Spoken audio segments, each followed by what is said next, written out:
देश के लाडले कवि राष्ट्रीय गायक ओम शरण वर्मा ने कहा, सबका फर्ज है वे देश के प्रति वफादार रहें।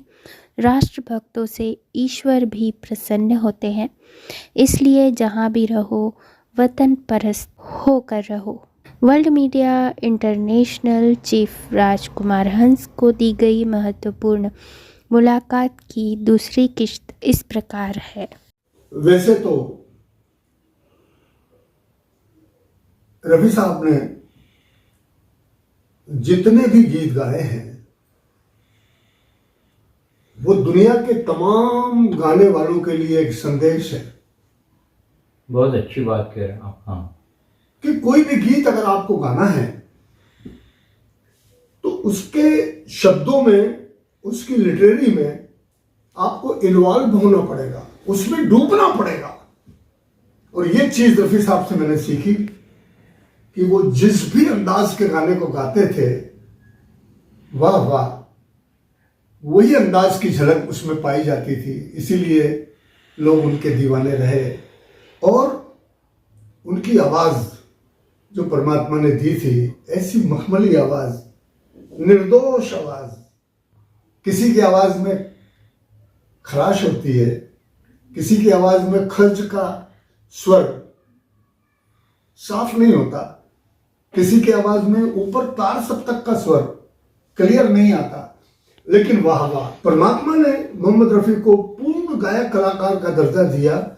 उन्होंने लोकगीत भी ऐसे गाए, पंजाबी भी ऐसे गाए, गुजराती भी गाए, हिंदी भी गाए और कव्वाली गाई। और गजलों में तो उन्होंने जैसे रस खोल दिया हो। दिल में ऐसी तमन्ना थी। एक गीत उनका मुझे बहुत अच्छा लगता है, जो हम जैसे फकीरों के लिए एक मैसेज है। स्वागत है। तो उसके 2 शेर आपको सुना देता हूं। है दुनिया उसी की, जमाना उसी का। क्या बात है। मोहब्बत में जो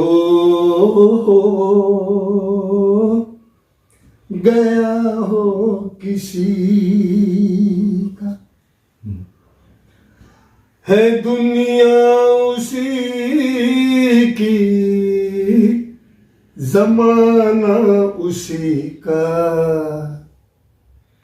मोहब्बत में जो गया हो किसी का, है सजदे के काबिल हर वो दीवाना।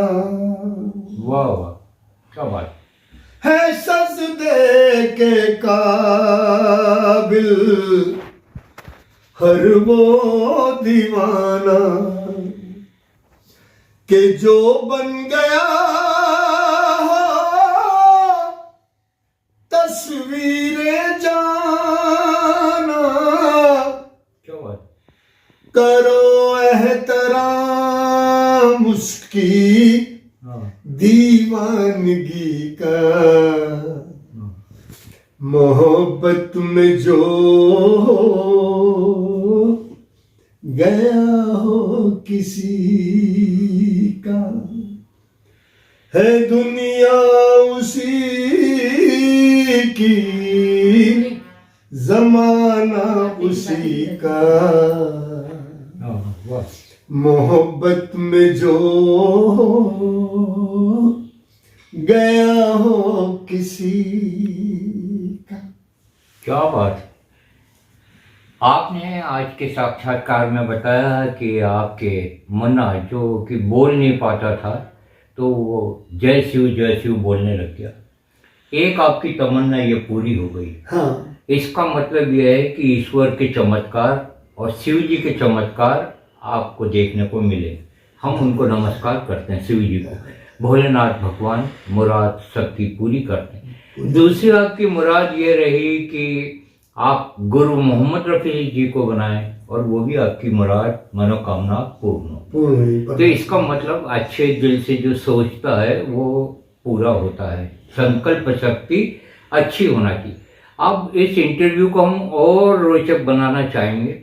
आपकी तीसरी इच्छा ये रही होगी कि आपकी बम्बई में शादी हो। भाभी कहाँ की हैं? हाँ ये क्या संस्मरण सुनाएंगे आप?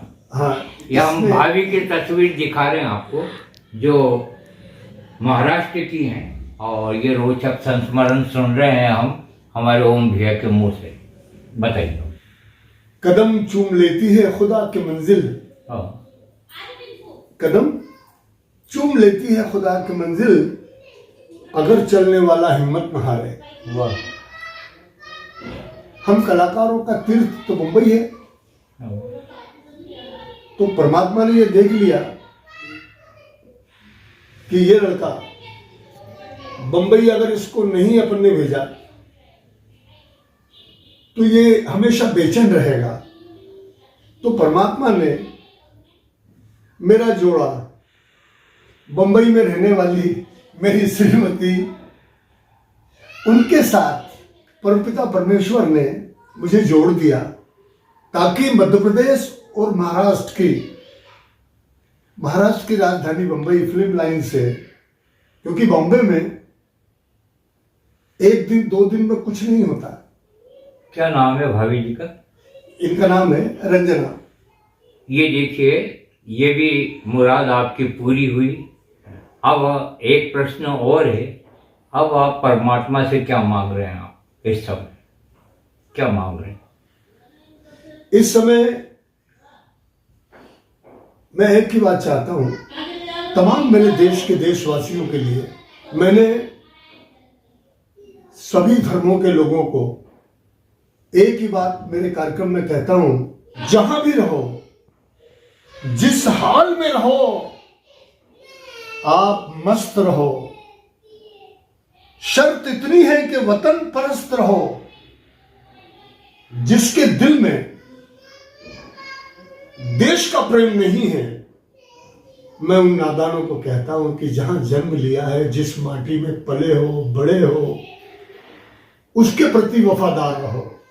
बस मैं अपने भारत देश के एक एक धर्म के अनुयायियों को बस एक ही बात कहना चाहता हूं, इस देश के प्रति वफादारी पहले, उसके बाद आप कोई भी दुनिया का काम करो, आपको कोई रोकने वाला नहीं। आप पे परमात्मा की कृपा जब भी होगी जब आप अपनी मातृभूमि के प्रति वफादार होंगे। और हे प्रभु, जिसने इस भारत भूमि में जन्म लिया है, उनको ऐसी सद्बुद्धि दो कि वो अपने वतन के प्रति वफादार रहें और अपने परिवार के लिए, अपने बच्चों के लिए खूब उन्नति करें। जिसको मानना है माने, जिसकी खिदमत करना है, सेवा करना है, करो, लेकिन वतन परस्त रहो। वतन परस्त रहो। देश के प्रति आप हमेशा ईमानदार रहें, क्योंकि जिस माटी में जन्म लिया है उसी माटी में फना होना है। तो अगर उसके प्रति हम ईमानदार नहीं है तो उसके प्रति ईमानदार हो ही नहीं सकते।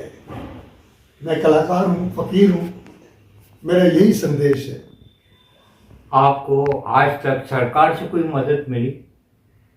आज तक मुझे जितनी भी मदद मिली है जनता की, वो हमारे संगीत प्रेमियों के द्वारा मिली है।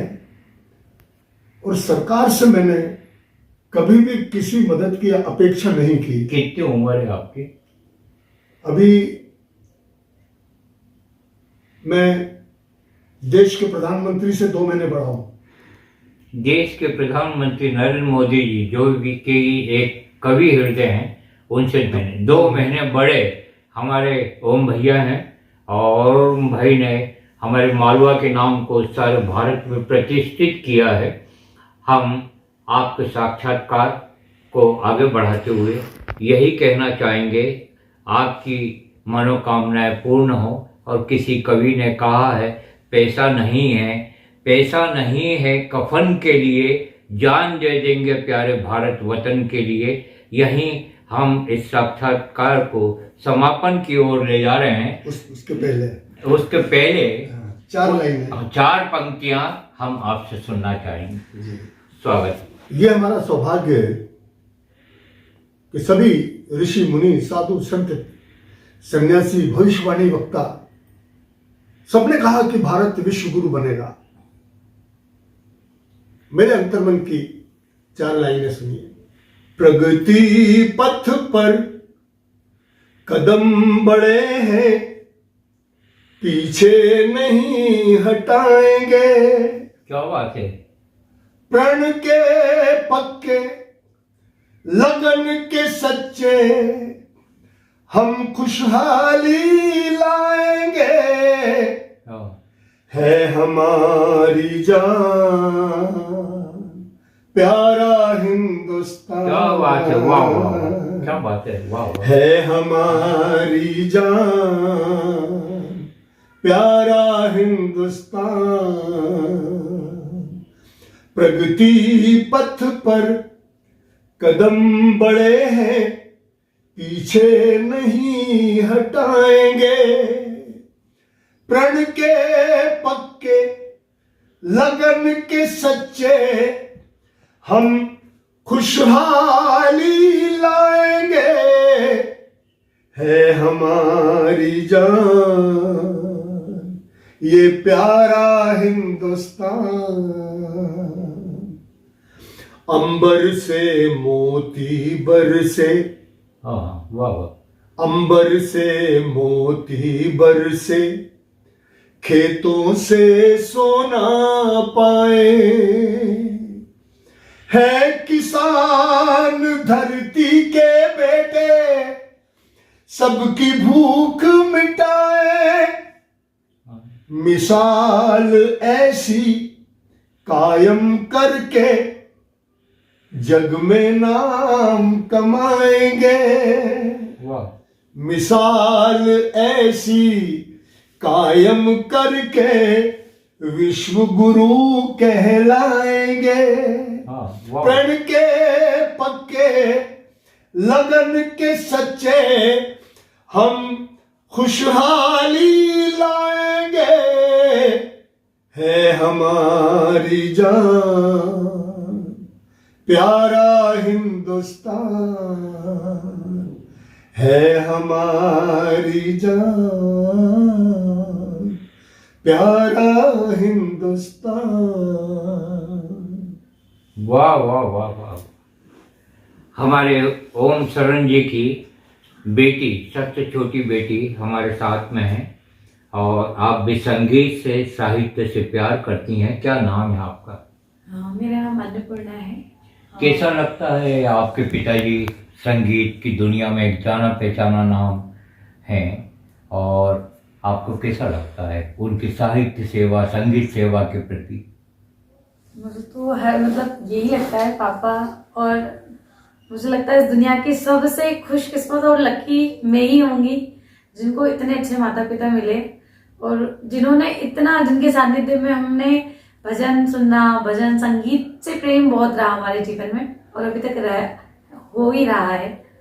तो मैं बहुत खुशकिस्मत समझती हूँ अपने आप को कि मुझे इतने अच्छे पिता मिले हैं, और मुझे बड़ा प्राउड फील होता है। आने वाले दिनों में क्या करना चाहेंगे आप? आपका भविष्य में क्या करना चाहेंगे? मैं मेरे पिता के जैसे एक प्रोफेसर बनना चाहूंगी, कि जो जितने भी बच्चे हैं जिनको निःशुल्क, मैं कथक में मास्टर डिग्री कर रही हूँ, और जितने भी बच्चे हैं जो नृत्य से जो प्रेम करते हैं उन सबको निःशुल्क नृत्य सिखाना चाहूंगी। ये नृत्य की महिमा में क्या कहना चाहेंगी आप? नृत्य परमात्मा को प्रसन्न करने का एक साधन है। हाँ।